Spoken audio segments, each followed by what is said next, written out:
Good afternoon, everybody from the beach.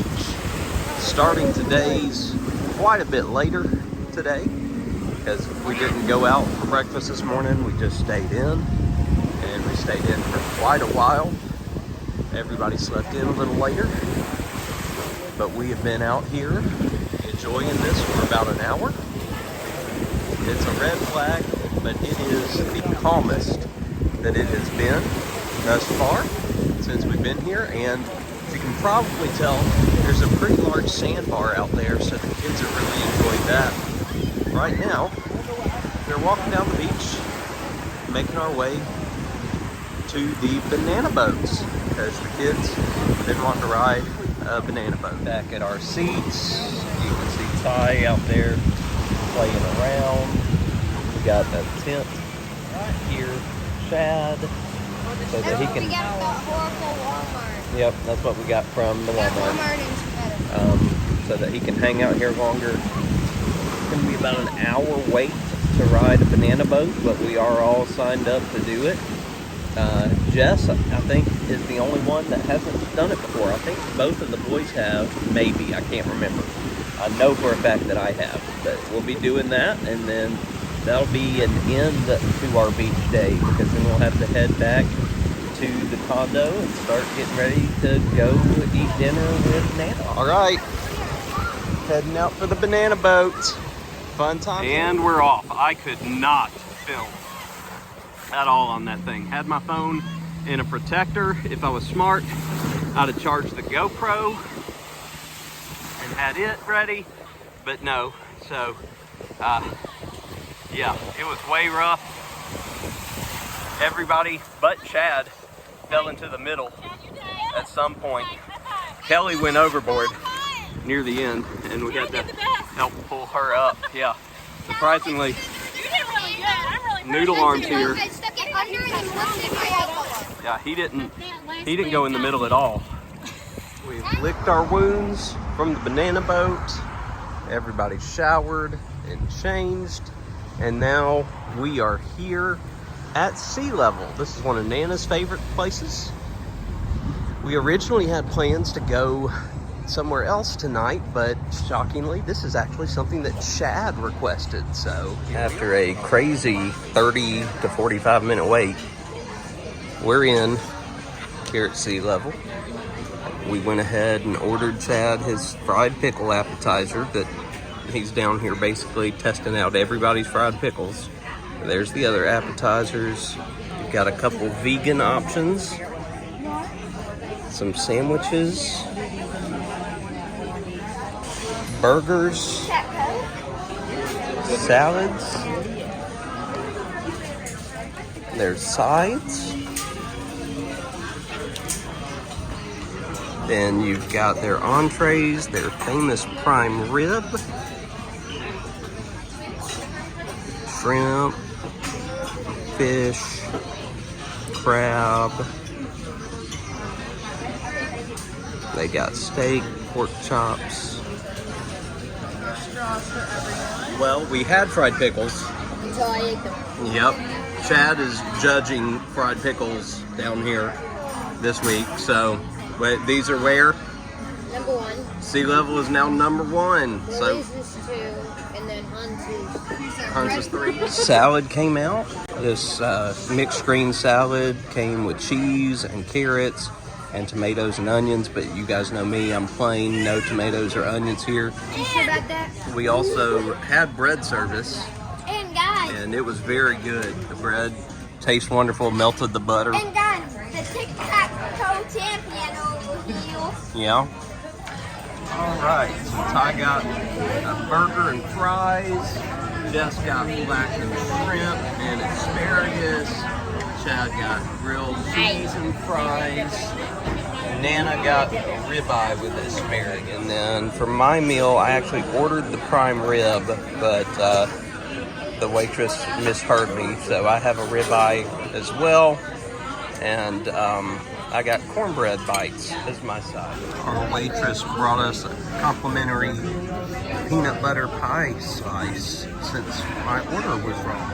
and it looks very, very good. Chad is currently salivating because he wants it bad. All right, done with dinner, and we are back out here at Pirates Island tonight. We're playing with Joe with Mom, and we are doing Blackbeard's course. And we changed So names the other again. course, more signage, more learning for pirates. While other pirates may have pillaged more ships or secured larger prizes, no pirate in the 1700s exceeded Blackbeard in reputation. During the golden age of piracy, he was the model. And Mr. Ty just made it into the wire step with car up here onto the mini hull of this little pirate ship as we walk from hole number 1 to hole number 2. For info on Blackbeard, Edward Teach, the future Blackbeard, was born around 1680. The exact date is unknown. He was raised in an educated family in England's second largest city at the time, the port town of Bristol. Blackbeard began his adventures as a privateer, sailing out of Jamaica on various privateer ships during Queen Anne's War. He quickly distinguished himself as a man of unusual boldness and uncommon bravery. I think this sign is an exact replica of one that I read last night. It feels uncannily familiar. When Queen Anne's War ended, the unemployed Teach gravitated to the pirate haven of New Providence. There he met Ben Hornigold, a successful pirate who would change Teach's life. Ty in trouble. In 1716, Hornigold gave Teach command of a captured sloop and new nickname of Blackbeard. Keeping his alliance with him, the aspiring Blackbeard hired 70 pirates and mounted the vessel with 6 cannons. And your boy just made a hole-in-one on this last hole. Calico Jack loves to plunder. Now he's lying 6 feet under. After his mentor's retirement, Teach converted a fast merchant ship into a buoyed up pirate ship. He mounted 40 guns and renamed her Queen Anne's Revenge. Blackbeard was a giant of a pirate, standing 6'4" and weighing 250 pounds. He braided his long beard with colorful ribbons, which covered his face and chest. In battle, he tucked smoking fuse cord under his hat, and this is an exact replica for sure of a sign that we saw last night on the other side. Hey guys, here's something scary. Right there. Right there. You all must pay. Death comes after all of us. Battle, Blackbeard carried a heavy cutlass and wore a shoulder sling holstering 6 pistols. Belted to his waist was a collection of pistols and daggers. Most opposing seamen refused to defend their own ships.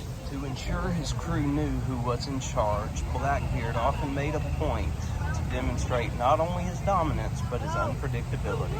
He once shot a trusted mate under the table for no reason. Blackbeard was rough on his crew. He was at least respectful towards women.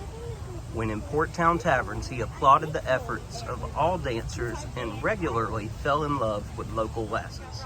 Pirates only, no trespassing. All others will walk the plank. Beware of pirates on Pirate's Way. More info over here. Almost had a hole-in-one. Of course he did. Poor guy in front of us has had the Try to first take one. out for us this time. Along with hundreds of other pirates in 1718, Blackbeard swore off piracy. He received a pardon from King George I and settled in Bath, but a longing for the sea soon let in. Henry Morgan hailed from Cape Cod. Now he's lying neath this sod. And it looks like somebody's tried to dig up Mr. Morgan, Captain Morgan there. Then you got a bonfire and a pirate just chilling in a hammock with some whiskey. It's really hard to read, but in the spring of 1718, Blackbeard blockaded Charleston, South Carolina, capturing 9 ships and several important citizens. His sole demand, medicine for his diseased crew. Here's the grave of Anne Bonny. We read about her last night. And then you have the grave of Bart Roberts. He done some wrong, stood for the mast, walked the plank, be sure, or he sure sank fast. Charleston blockade, Blackbeard made a secret deal with 40 of his closest mates. Rather than splitting the booty among all 400 pirates, he set about deceiving all but 40 of his men. And we've got a little bit of a wait now, whoa, in front of us, so we're just gonna relax. Oh, and here you got the resting place of old Billy Bowlegs. Neath this grass lies One-Eyed Bill. If he'd seen what was coming, he'd be here still. In Bath, Governor Charles Eden gave Blackbeard his second pardon and presided at the pirate's wedding to 16-year-old Mary Orman, his 14th wife.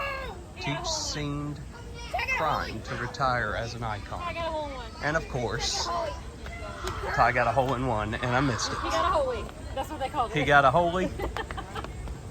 Nope, I hit that with you. And Chad went off of life as a Carolina gentleman and worried about his disruptive crew living ashore.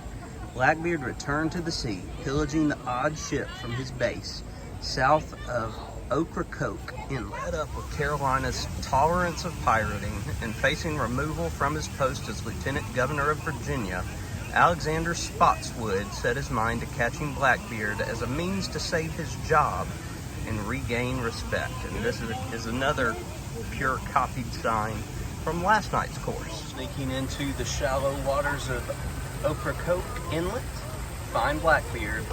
Navy Lieutenant Maynard grounded both his sloops on a sandbar. Blackbeard fired his cannons, neutralizing 20 of Maynard's sailors. Sign of the night. Sensing victory, Blackbeard grappled the ships, hurled grenades, and swung across the board. Yet Maynard's men were waiting below deck. The English Marines charged out and crushed Blackbeard's crew. Here are the final scores. Yours truly with a 50, 2 under par. Then Jess with a 53. I don't want to talk about it. Ty with a 54, and Chad I don't want to talk about it. 56. So I said I don't want to talk about Chad still has the one win, but no streak. Hey everyone, Future Zach here, coming in to close the video for you. Hope you enjoyed this. A lot of beach fun as we were hanging out with our friends. Jess, finally joining us on this trip. And then us riding the banana boat, even though I couldn't share that with you because it was a wild and crazy ride. And it'll be a long while before my old self gets on a banana boat again. But this was a great day. Again, topped off with our favorite, or at least my favorite putt-putt place in Panama City, that being Pirates Island. If you enjoyed this video, please leave a like down below as it goes a long way to help our channel. If you have any questions or comments, as always, we love interacting with you guys. And if you're new, welcome. Hope you enjoyed this video and hope you'll look and see all the other incredible content that we've prepared for you guys, from additional vlogs, trips, and video games. And please consider subscribing and joining our community, as our goal is to get to 500 subscribers by the end of 2023. Until next time, what's your why?